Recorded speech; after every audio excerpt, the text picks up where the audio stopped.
La gestion de son budget, ça peut paraître compliqué, mais avec quelques petites bases, tout le monde peut y arriver à son rythme. Bonjour, moi je suis Laetitia, bienvenue sur le premier podcast budgétaire. Depuis 2021, j'aide au mieux des femmes, principalement, à reprendre leur budget en main grâce au système des enveloppes que j'ai connu depuis ma plus tendre enfance. Je donne également des conseils et astuces en cuisine pour le ménage et de l'organisation, mais nous aurons la chance d'en parler très vite dans un prochain podcast. Alors, les enveloppes budget, c'est quoi? Eh bien, comme le faisaient nos anciens, cela consiste à retirer en début de mois des espèces pour visualiser son budget et le répartir dans des catégories prédéfinies pour éviter tout écart. Bien sûr, on n'oublie pas de prévoir en amont les factures qui vont se décompter de notre compte courant.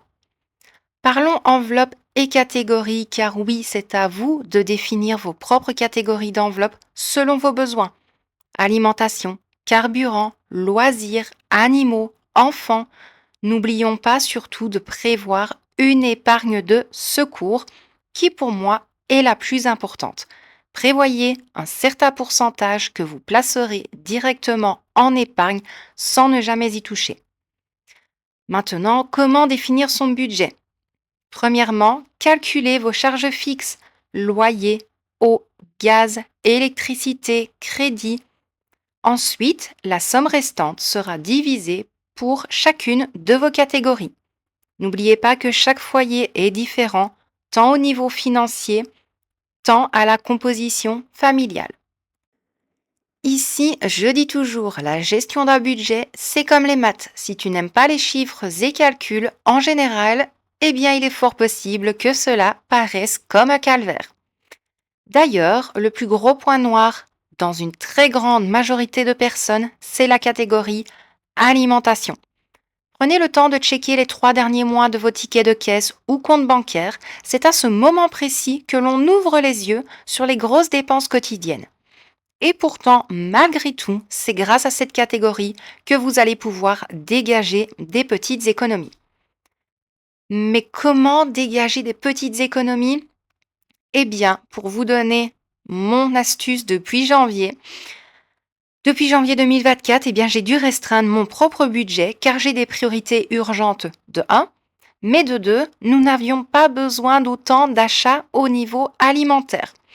Résultat, au mois de janvier, uniquement en alimentation, j'ai pu sauver en 4 semaines 36 euros en arrondissant sur un budget initial de 170 euros, 170 euros pour mes très chers amis français.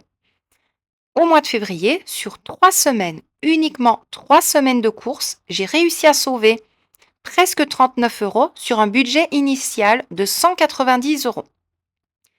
Mais comment est-ce que j'ai réussi malgré tout à épargner sur mes courses? Eh bien, en mettant en avant les meal prep, batch cooking et le fait maison. Réduire son budget avec le fait maison, est-ce réellement possible? Oui, c'est possible, car au final, même en calculant le coût du gaz et ou de l'électricité, nous sommes gagnants sur tous les points. On peut également penser au panier anti-gaspi, aux dates courtes et aux repas rapides. Si vous aimez les quiches par exemple, eh bien c'est le top, car il y a tellement de variantes possibles. Les cakes salés également.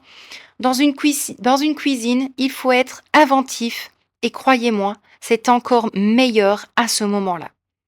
En plus d'être une femme et maman au foyer, je travaille chaque jour de la semaine dans l'ORECA.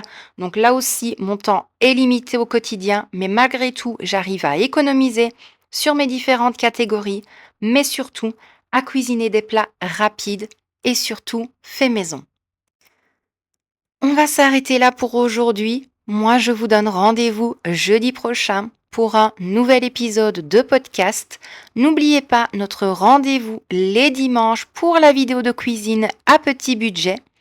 Merci de m'avoir écouté. Merci pour votre soutien, pour votre confiance. N'hésitez pas à me donner de la force pour vous créer encore plus de petits podcasts en me laissant un petit pouce, un petit commentaire. Ça fait toujours plaisir et c'est gratuit. Et puis moi, je vous souhaite une très belle journée. Prenez bien soin de vous car c'est important.